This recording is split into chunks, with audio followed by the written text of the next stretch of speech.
Oh, what a day! What a lovely day!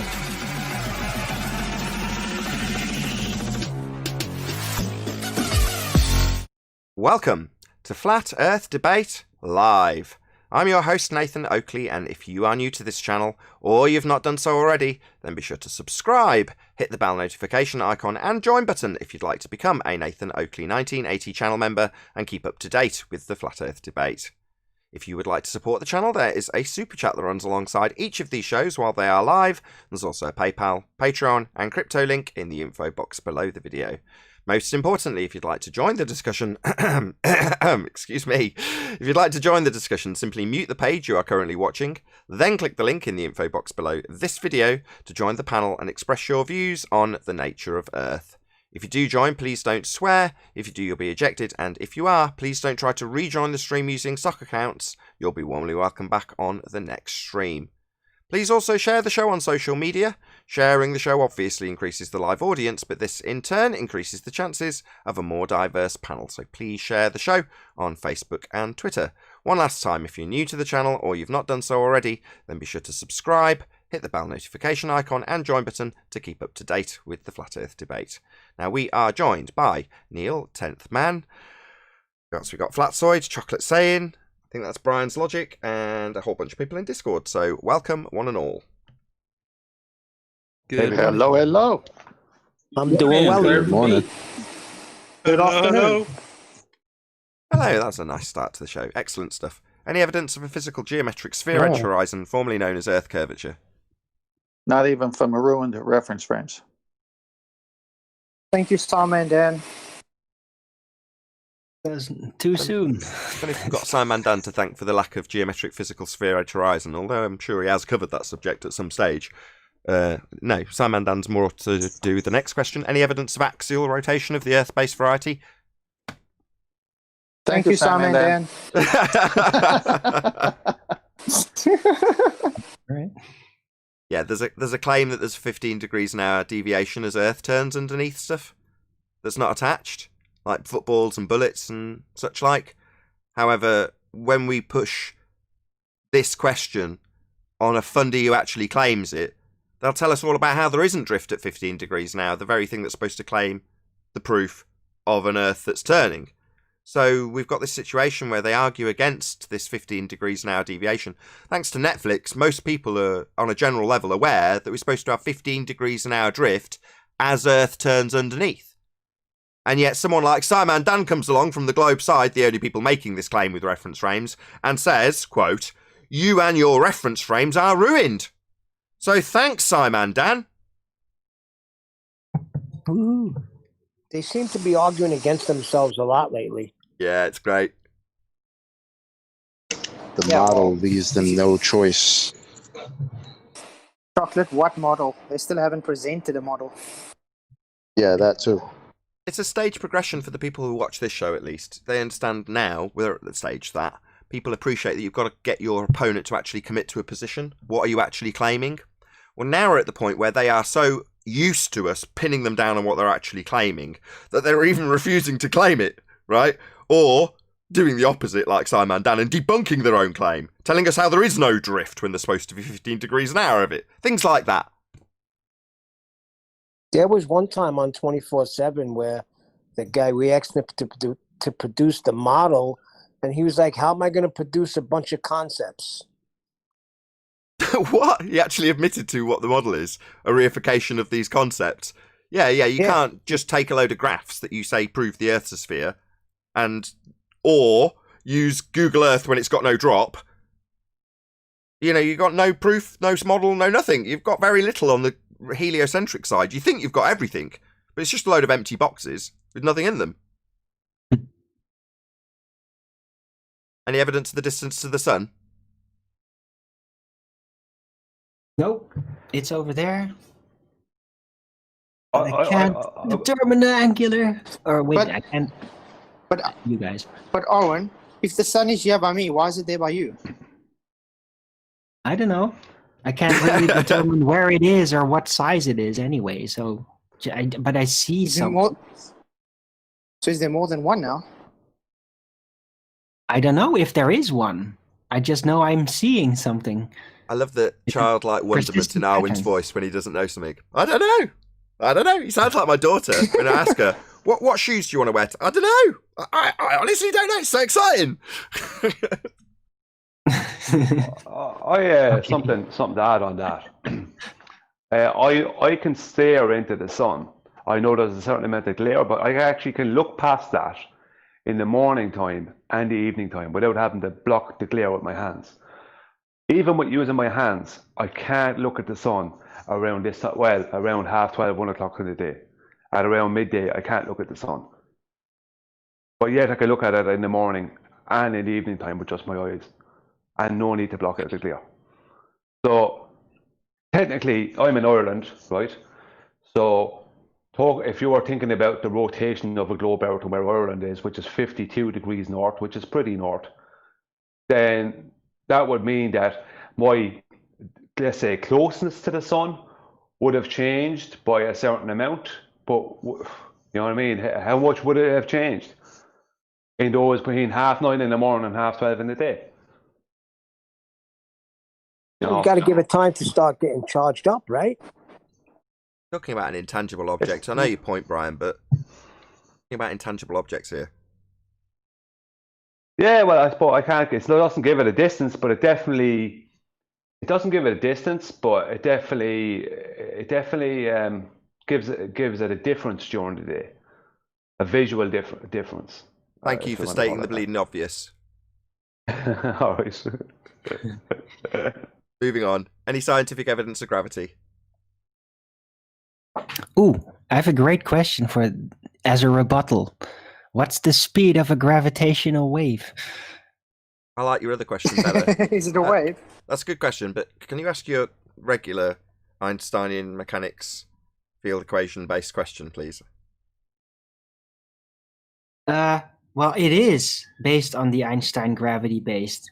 It's a follow-up. I called my hangout yesterday and remember, what's the speed of a gravitational wave? Because it is kind of claimed that happened, that they measured this thing, and now of course they conjured it in the device, but just as a concept, the way they showed it when they talk about it is like it is a wave that travels a distance over time and then hits at a point at a certain time. So I'm wondering, okay, if that's really the case, what's the speed of the gravitational wave? I don't get any answers. I haven't had anyone answer. It kind of sounds like you're explaining light. No, it's a ripple in the bending of space-time. Say, no, which that's not what apparently he's asking. displaces within the 3D realm, according to them. What's the speed of a bending concept? I don't know, but I'm sure they can calculate it. I'm sure they can. Yeah, you just. But I How does haven't had math any ripple? calculus response yet, and no How do you numerical ripple value. math? I want the numerical value, damn it! First, show me time Shock. bending, then I'll accept any reification of the calculation of the time of a geodesic in space-time. But till then, you've got to show me time bending, that conceptual medium. Pseudo-Riemannian force space, length, breadth, depth, and time. Einsteinian, no, that's conceptual. Damn it! I was hoping to actually red herring that. I'll if quickly you- get I'll quickly you get just my break wall clock down- and bend it for you. Hold on, sorry, go on, 10th man. Well, you just have to break down the words. Ripple of space-time. Now, ripple is a drink. Now, space-time, what is that? It's also an ice cream. Yeah. No. Ripple in space-time. Break that down. Is that, what's a No, it's ripple of time? No, it's a ripple of space-time bending. Right. Give me a within ripple of space. time, please. Look, you can't bend, travel through, ripple, tear, or otherwise a conceptual medium based on time. It's a concept. Well, we can't. But it wouldn't be called space. But two colliding black holes could. They're But it wouldn't conceptual be also. Go It on, wouldn't be Flatsoid. called space. It wouldn't be called space if you had something in it to ripple. Yeah, it's a contradiction in terms, right? What are you going to ripple? The space? the emptiness thereof? Yeah, good point. Right, quick shout out to Dave Rakia Gafford. What is light? God is light. Do I have an agenda? Yes, I do. It's called Rakia Life. Catch the light wave. Thank you very much indeed for the super chat, Rakia Life. Light is not a wave. The description of a wave function would be the description of a probability distribution of diffracted light, so you can derive frequencies of light from that. But it's merely a convention. Doesn't mean light can be surfed upon. It's not a wave. It's not a physical wave. It's merely a derivative of a probability distribution in mathematics. Not a Not wave. what it says here. Right. But look, guys, I'm not letting this go so easily. The bending of space-time, right? Well, we know it's a conceptual medium. It's nonsense. But I just can't let it go that they said there's a ripple of it, and then that affected the supposed mechanical thing that they set up. But I'm wondering, how did it do that? Did it do that by changing the spatial density, like causing matter within space to suddenly become less compressed or more compressed? Or did it introduce some kind of energy, or did it rotate the light ether or whatever in order to give that light frequency deviation? They don't really explain that. They just say, no, the ripple comes by, then it changes something, and that proves it's there. But it doesn't even say how it's supposed to influence that thing in order to cause that. They don't say what it is that is actually rippling forth through space. That's what you said it yourself. You're asking them to ascertain causal relationships in contrived mediums. Right, so no, you're not going to establish cause, not in physical reality, Arwin. Before you say, yeah, but I can in the model. I tried, man. You did try. I'm trying. We'll ask the question again, because Arwin did try so much that I'm going to have to repeat the question just because he's managed to convolute it like a baller would. Shock horror. Thanks, Arwin. Any scientific evidence of gravity? No, it's a bit difficult to have a hypothesis for a concept. I wonder what the peer reviewer said of their self-claimed experiment. Oh, somebody shoot him. Someone, please. No, not peer review. Scientific. Let's move on. Any single viable hypothesis from any of the fields of astronomy, cosmology, or astrophysics? No. None whatsoever. Never, ever.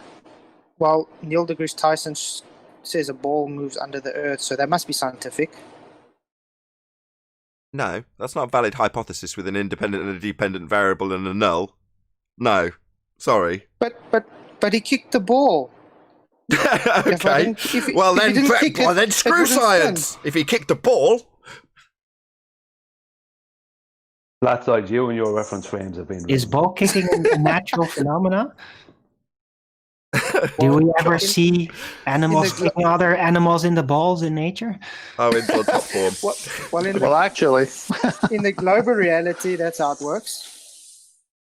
In the global what? Reality? There is no globe reality. It's a model.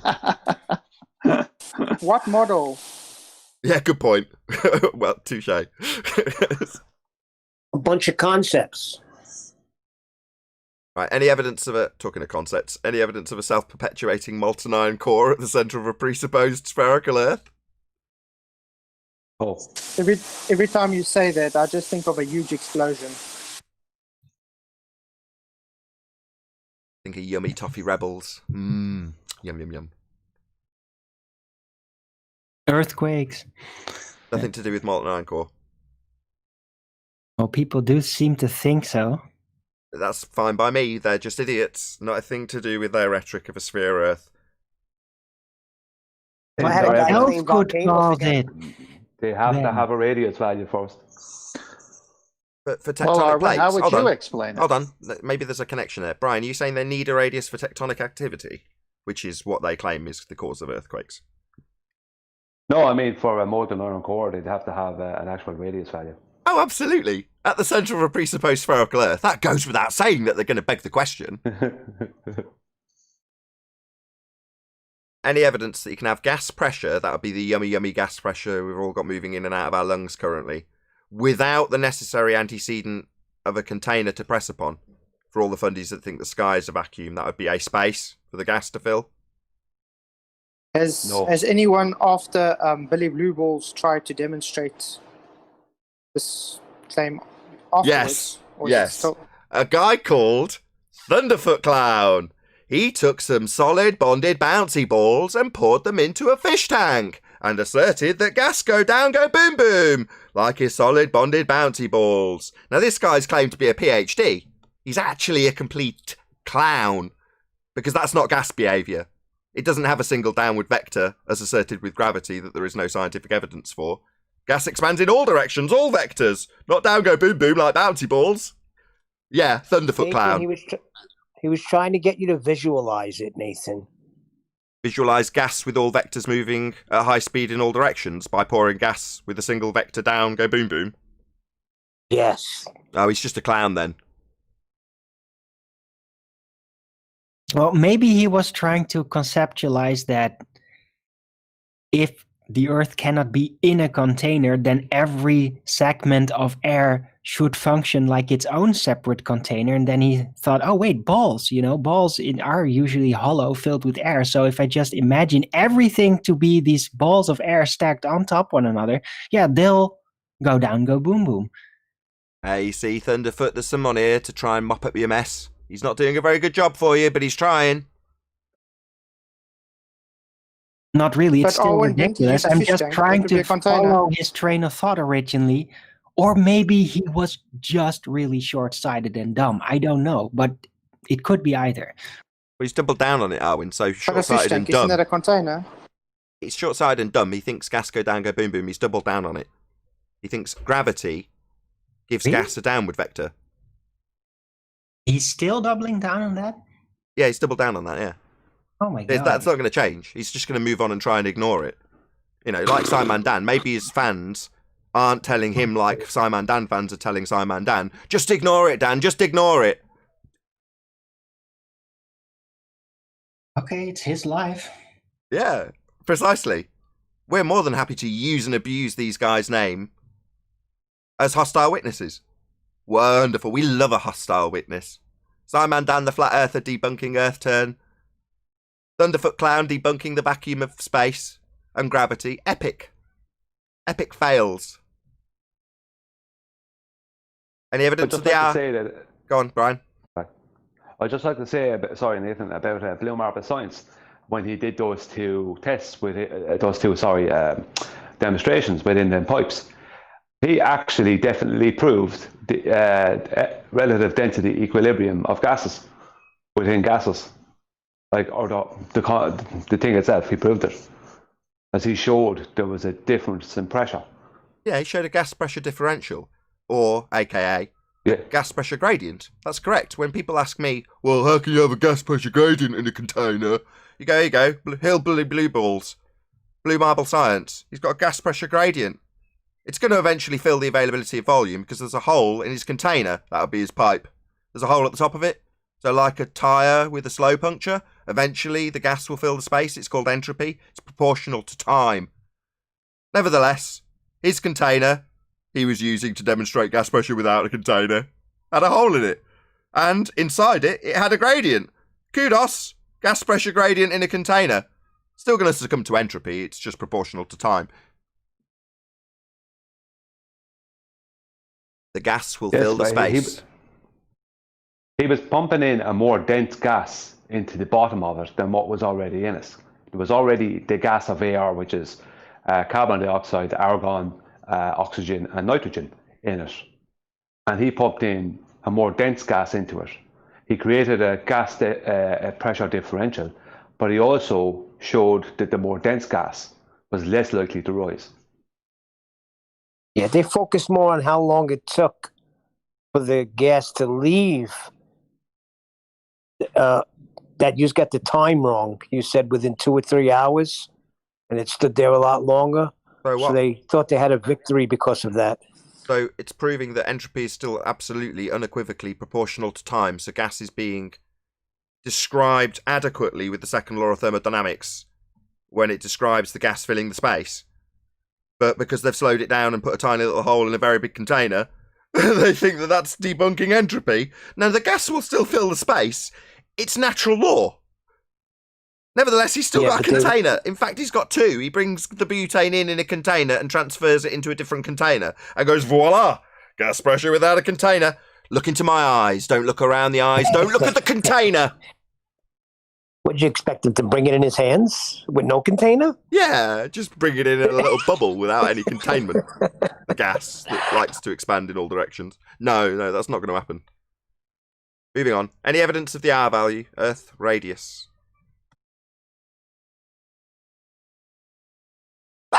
Radius.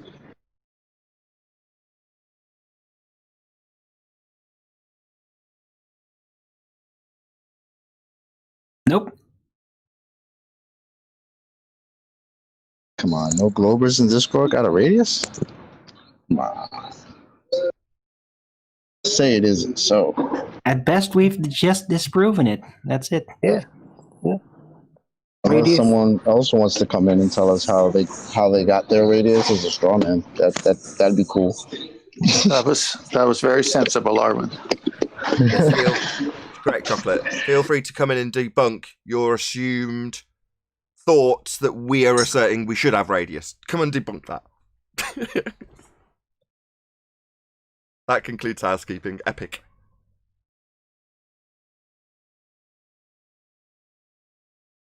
Now what do we do? I want to bring up a topic and see what you guys have your viewpoints on it. So when they throw the word around science all over the place, I mean, there's so many departments in the universities of social science and life science and actual science of the body and all these. So science departments have the word science. Now, if you say, why did they use that word? Look up the meaning of science. It means knowledge.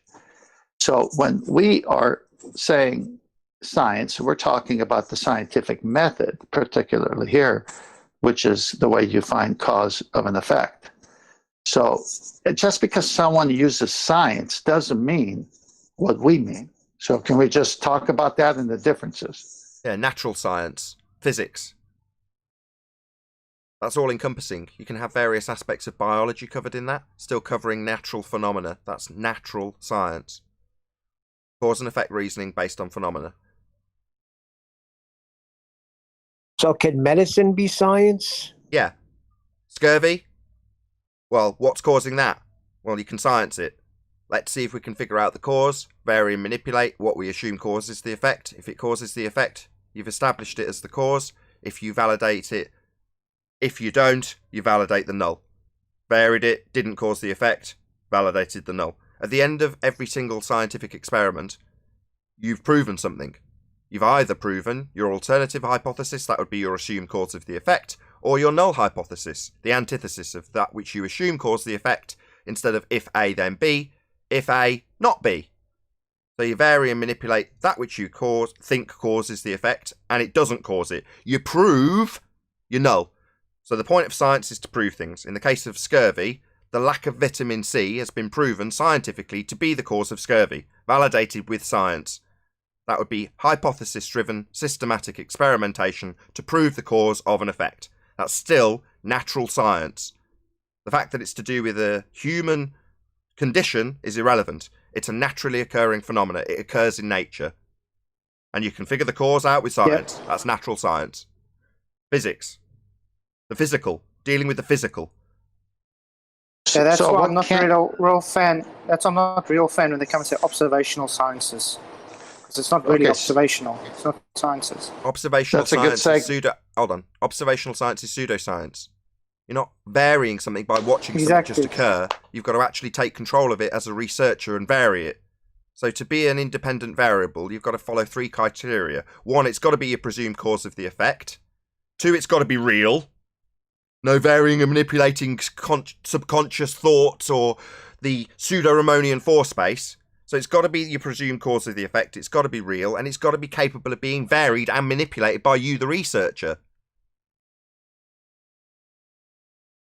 Right. So I want to segue from what Flatzoid said. So observational science. So if science means knowledge, they're using it outside of the scientific method where they can ascertain empirically the cause. They're just saying, by this observation, I have some limited knowledge, but it doesn't fall within the criteria of the scientific method. No, scientific method is very, very narrow.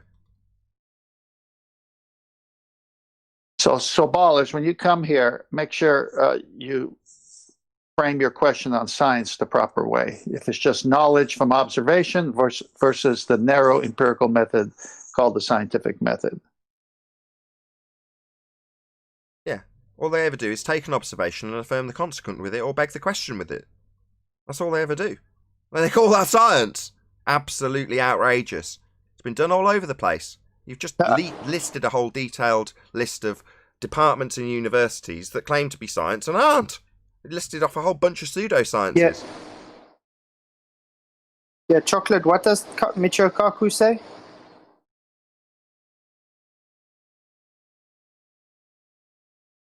Say again, I'm sorry. What does Michio Kaku say about scientific method?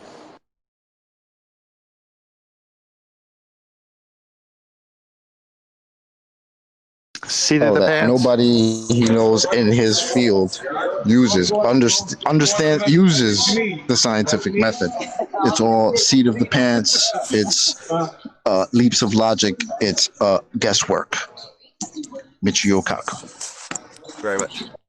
In other words, not science. Guesswork. Now, you can infer, as a Glober defending this, that there's guesses in the method of science. Well, yeah, you guess what you think is going to cause the effect, and then you formulate it into a hypothesis with a null. And the null says, what I think causes the effect won't cause the effect.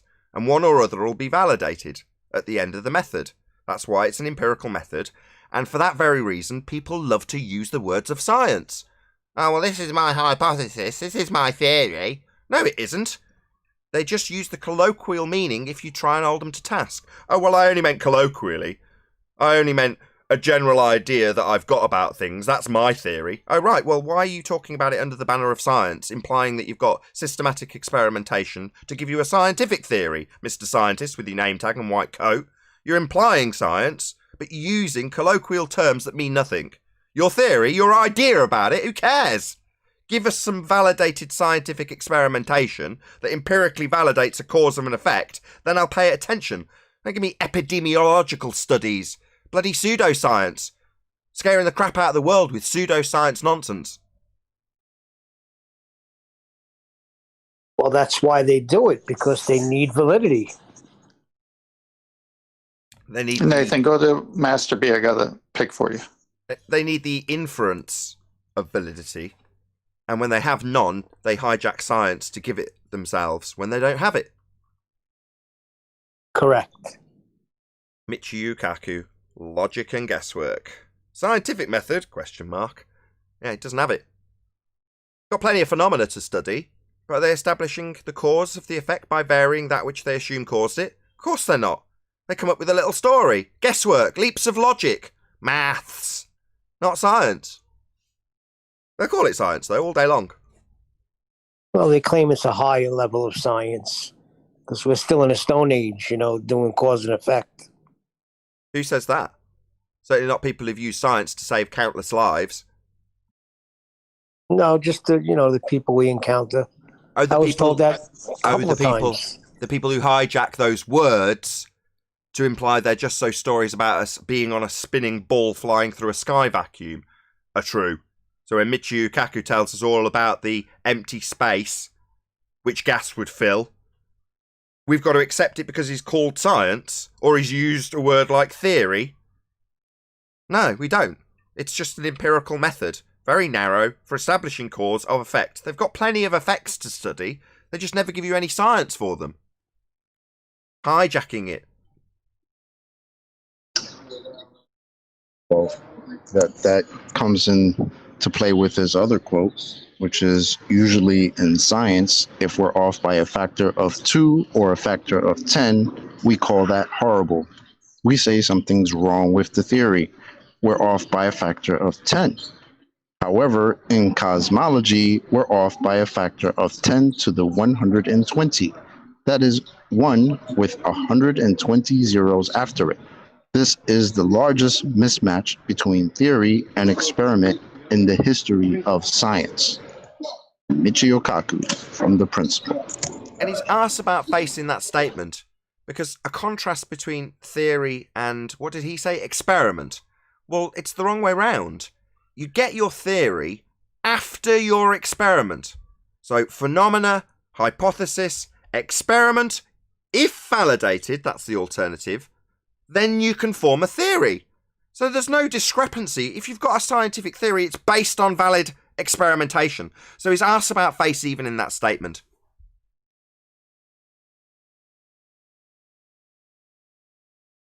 I think that was part of the convolution where they kind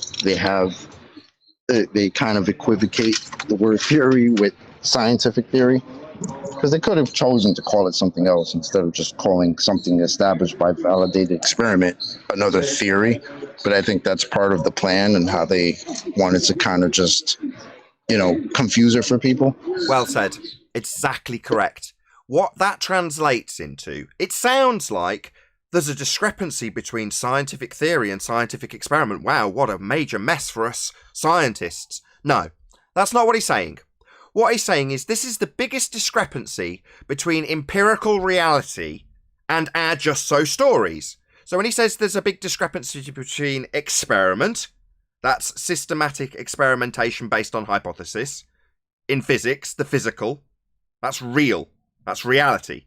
So there's a discrepancy between the real experiments and what he says is theory. What he means is my Mystic Meg just so story theory, the colloquial theory, has got a massive disparity between that and physical reality demonstrated in an experiment. My just so stories, aka theories in the colloquial sense, they don't match with reality. Yeah, they don't, because they're just so stories. But you use this word that's got a double meaning. In science, a theory is based on experiment. In his vernacular, in this particular instance, he's using the colloquial term theory, meaning just so story. Mystic Meg theory. Nostradamus theory.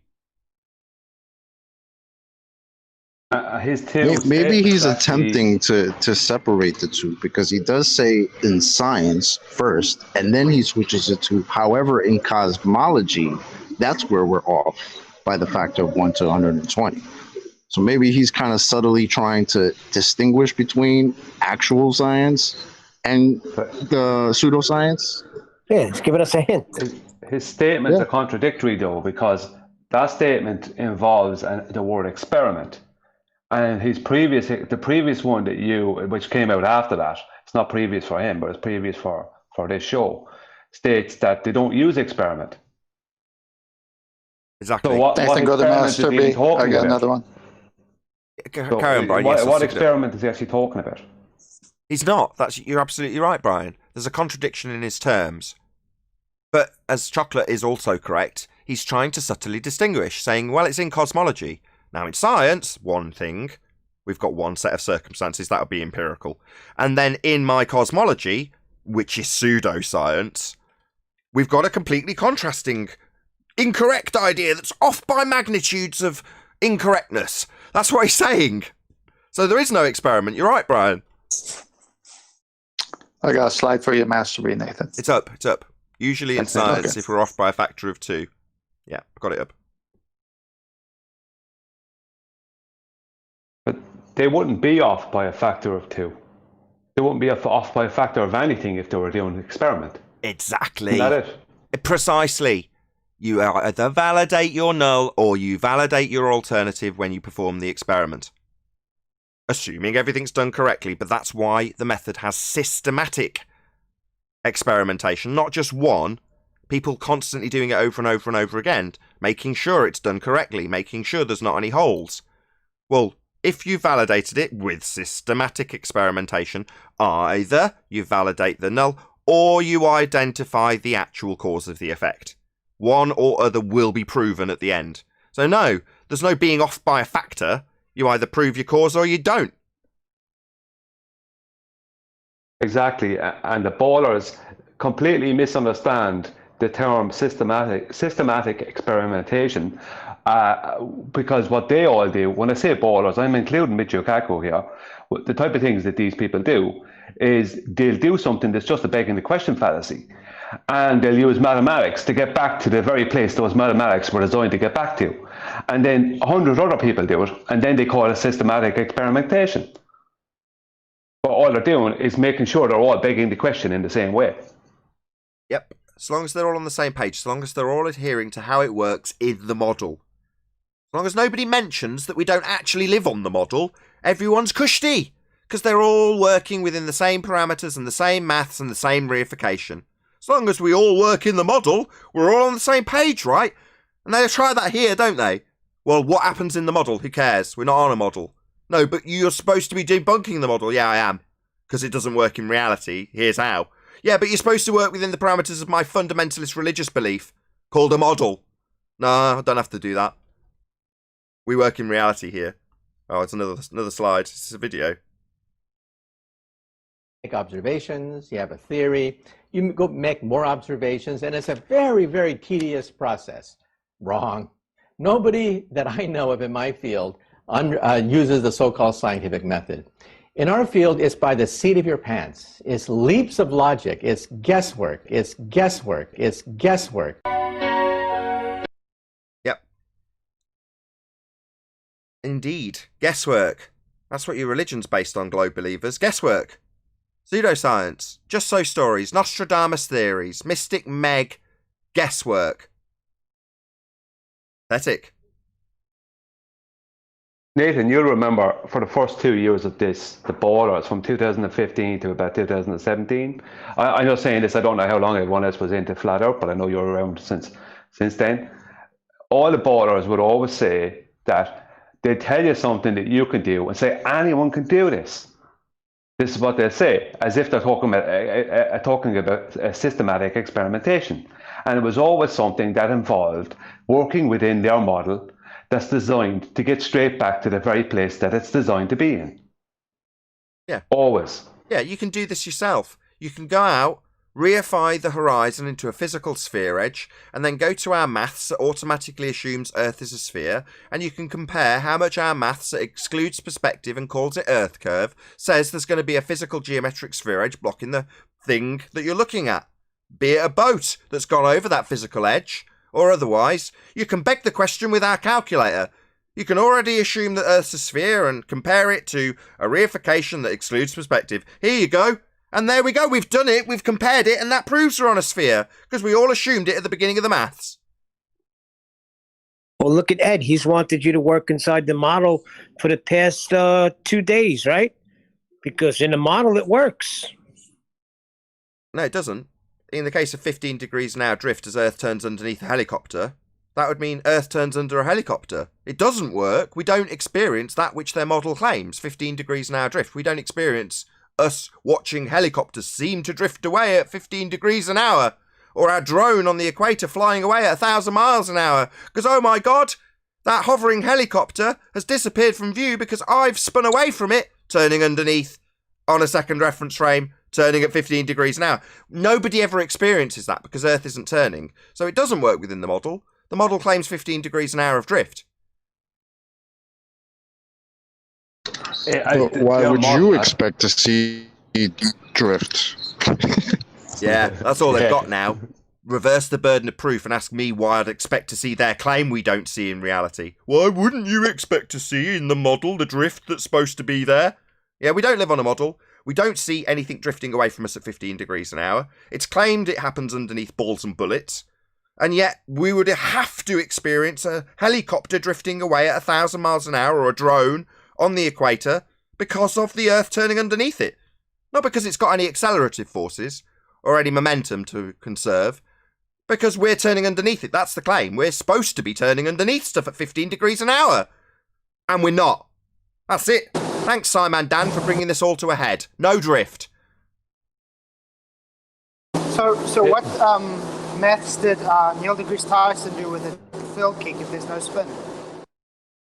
Neil deGrasse Tyson is asserting that the ball gets kicked, and if you're watching it from the stand, it looks like it curves, because Earth turns underneath the ball. Second reference frame. Drift, 15 degrees an hour thereof. That's what he claims. Now, the fact that we don't have it, and we're not watching drones and helicopters and hot air balloons drift away 1,000 miles an hour on the equator as Earth turns underneath them, giving you an apparent deflection, it's just going up in the air. It's a hot air balloon, right? Just rises up. But apparently it's supposed to drift away at 1,000 miles an hour on the equator as we turn underneath it in a second reference frame, giving you drift that we're all now well aware of thanks to Netflix 15 degrees an hour of drift as we turn underneath, right? Well, no, because we don't experience that. We're not drifting away from helicopters that are hovering. Drones aren't flying away from us at vast speeds. Balls that are claimed to deflect because we turn underneath them, it's just nonsense. Because it would shorten flight times that are flying west as Earth turns underneath them for us to experience this Coriolis that's claimed. Now, when we point out that we're not turning underneath Jack, we have idiots from their side, the globe side, who don't understand what Coriolis effect is, tell us that our reference frames are ruined, when we don't have any. The only people claiming reference frames are the globe side, who say Earth turns underneath as a second reference frame. Just on their model, just to point out that we always hear, and we have heard for 5 years from all these people, that in their model, that objects once picked up, right, let's say you pick up a dense object and you drop it, that it will fall towards the floor at the calculated rate of 9.8 meters per second squared. But that's not correct. Their model currently, since 1915, states that it is the floor that pushes up against that object at 9.8, the calculated rate of 9.8 meters per second squared, not objects being pulled towards it. It's the push up of the floor. That is their model at present. Now, you're describing the bending geodesics in space-time, in pseudo-Riemannian force space. That's what you're describing. That's not anything to do with our ground. The soil beneath my feet doesn't fly up towards anything. That's just the reification of Einsteinian mechanics. Pseudo-space isn't real. I was talking about when Ed was speaking about atmospheric law. I wasn't talking about the Coriolis thing. That's what I meant the other day. Air sphere law. Yeah, the law that says air takes the shape of a sphere. Air, sphere, shape, which gas doesn't inherently have, takes the shape of its container. Air sphere law. Yeah, that's debunked with its own name, isn't it? Like all of these terrible things they use to con us with, the devastating bit of the actual claim is in the title. Air sphere law, atmospheric, air, sphere-shaped spheric. No, air doesn't take the shape of a sphere. See, we know the magic trick now. That's what it is. Technically, we even do have two reference frames because we have a rotating sky reference frame. We have the sun, the moon, the sky, it all turns around us, and we are stationary. You're describing the bloody obvious as opposed to saying it's a claim we utilise to prove we're stationary or prove we're flat. We don't. I'm not utilising that to claim anything. Yeah, you can describe it as the blatantly bloody obvious, but that's not a claim I make. It's the blatantly bloody obvious.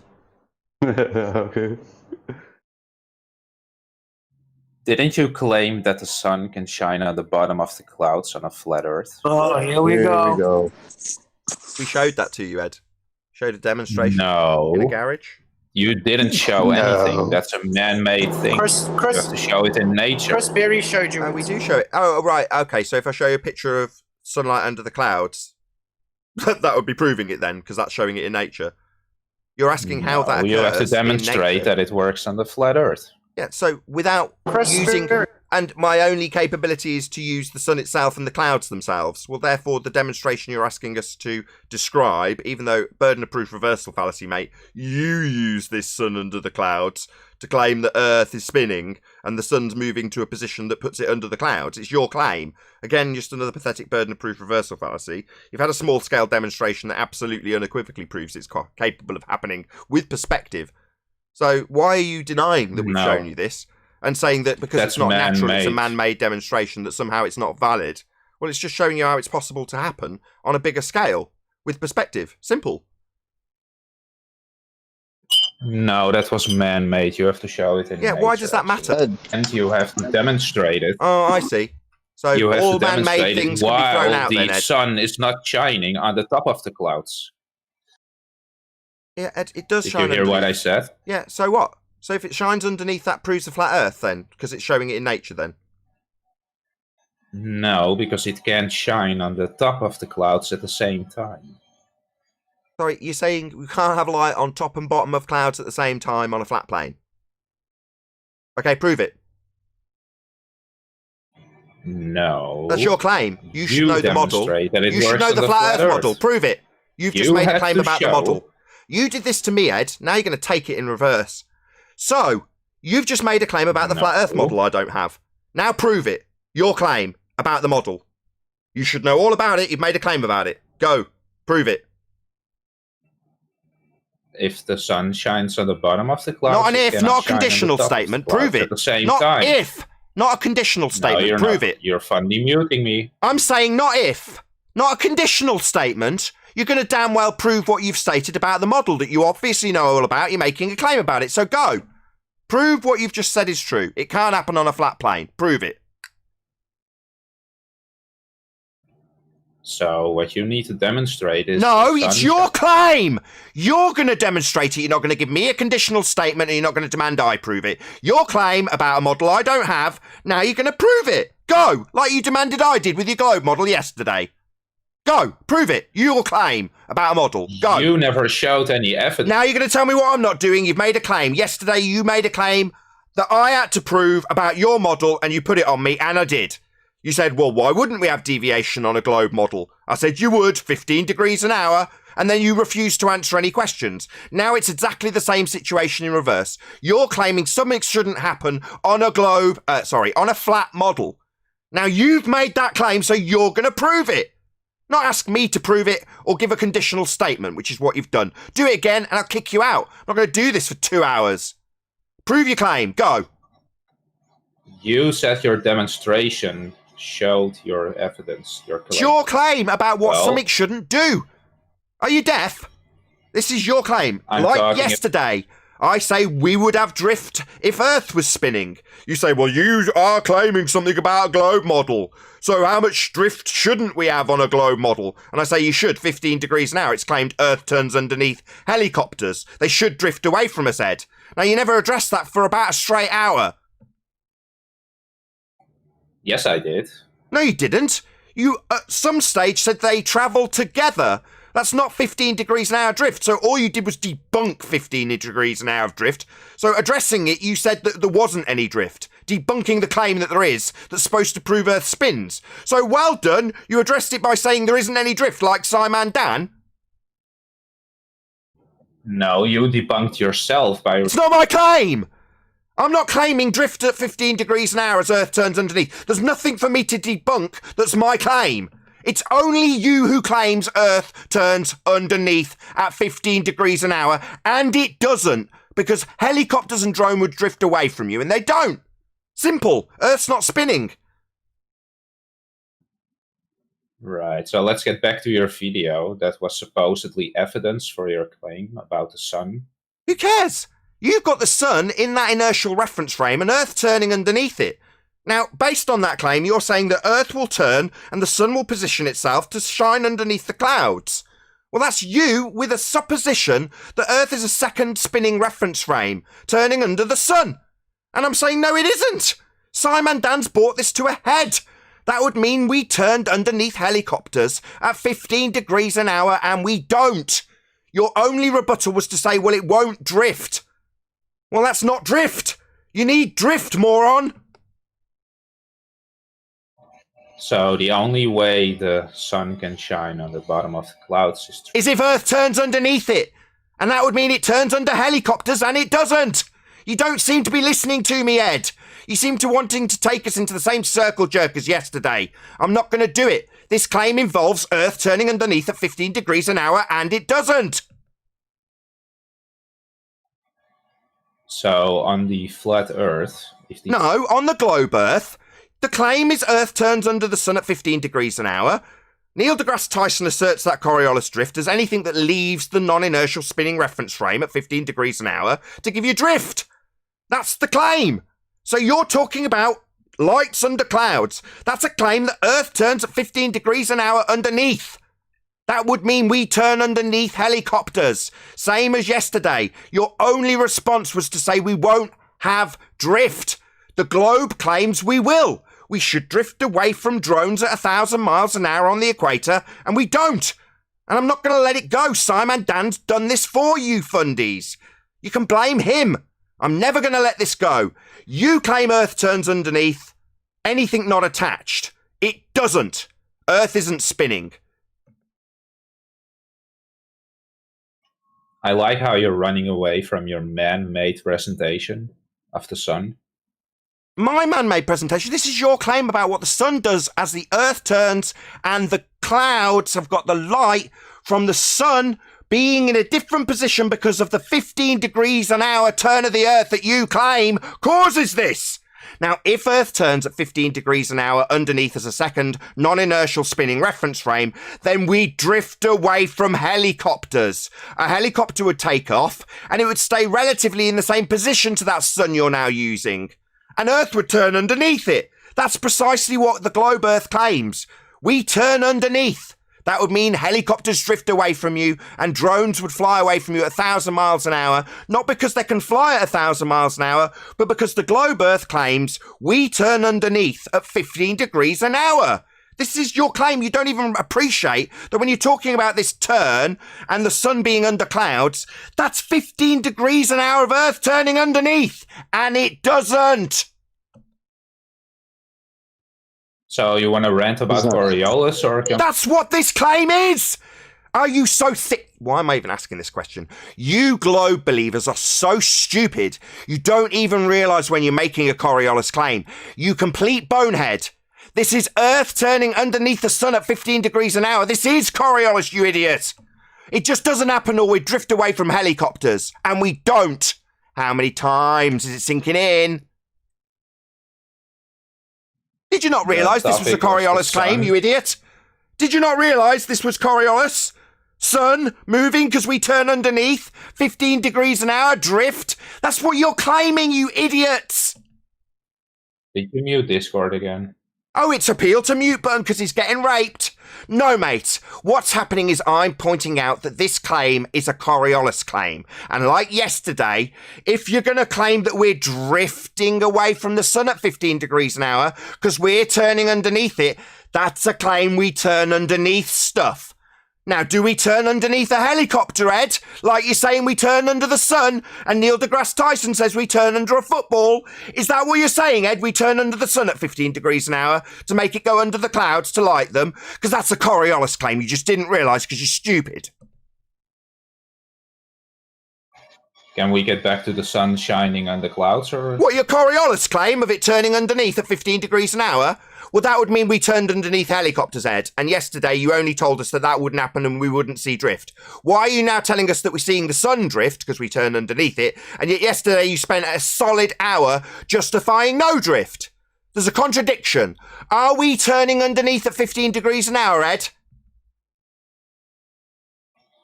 I don't care why the sun... Oh, you don't care? I do. There's a claim Earth spins. We're supposed to turn underneath the sun at 15 degrees an hour. And under bullets, and under footballs, and under drones, and under helicopters, and under planes. But that would shorten flight times, and it would mean drones drifted away at 1,000 miles an hour, Ed. We're not turning underneath the sun at 15 degrees an hour. To have this nonsense assertion that we've turned, and therefore the sun's underneath the clouds, that's 15 degrees an hour Coriolis deviation. You just didn't realise that it's the same argument as yesterday, that you claim we don't have drift. You were here justifying no 15 degrees an hour, Ed. Hello? The sun shining on the clouds has nothing to do with the Earth turning, actually. No, you're right. Welcome to Flat Earth. Earth is not turning, ladies and gentlemen. And Ed, the globe believer, has just made it absolutely plain for you. The sun moving has absolutely nothing to do with Earth turning. Thank you very much, Ed. Welcome to Flat Earth. So, why are you muting me, Nathan? Why are you running away from this topic? You just told us. Presented a man-made demonstration. You just you're funny muting me already? You're not even letting me finish one sentence?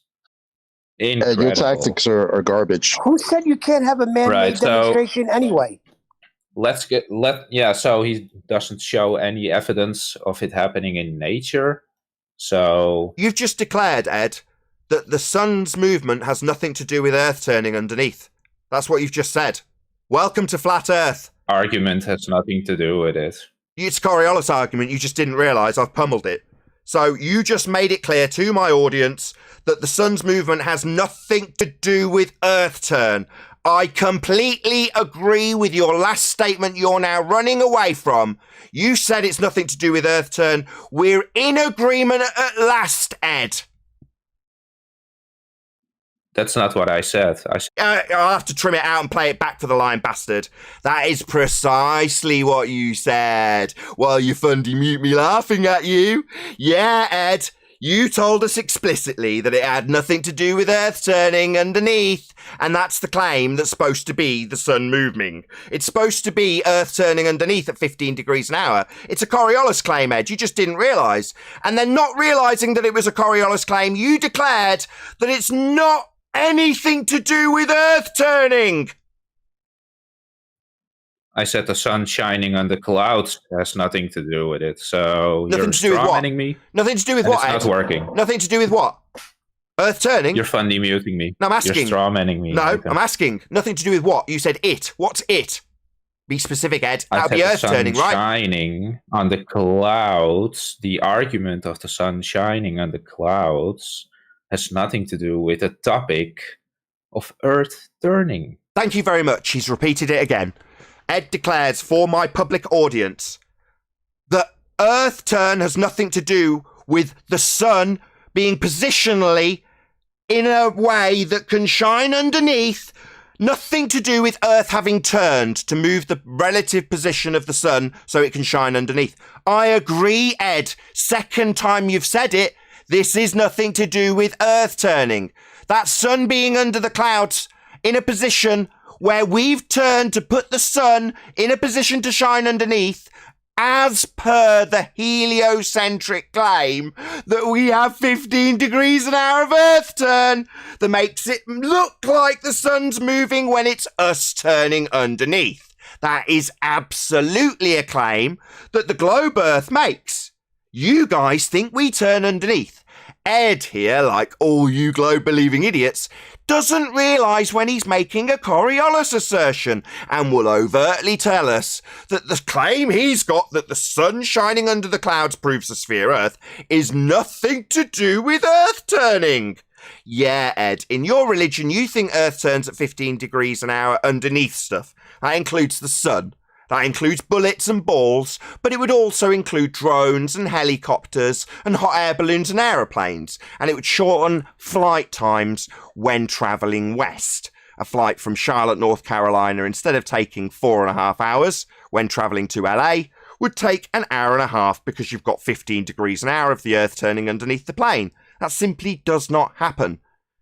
Big shout out to Jamal's24. Says, Ed is wasting your time. He doesn't know his own rhetoric. That's right.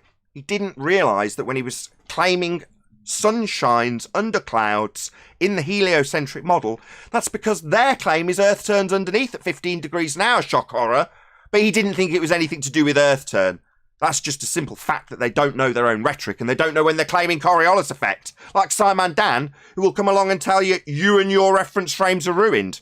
And the only people claiming them are fundamentalist religious zealots who believe they're on a turning Earth with the Earth turning underneath, stuff not attached at 15 degrees an hour. It doesn't. A drone would fly away at 1,000 miles an hour on the equator if that was the case. With that, I'm going to say if you are watching this on either Nathan Oakley 1980 or Nathan Oakley Programming streams, then stay tuned as there will be an after show to follow. Unfortunately, if you are watching this live, this is where we bid you farewell. A huge, massive, enormous thank you to all of you who smashed the super chat, liked, commented, shared, subscribed, and all that good stuff. Be sure to check out nathanoakley.com and the Flat Earth Debate Forum to keep up to date with the community debate. I've been Nathan Oakley. Stay tuned if you're watching on either programming stream, and I'll see you all in the next video.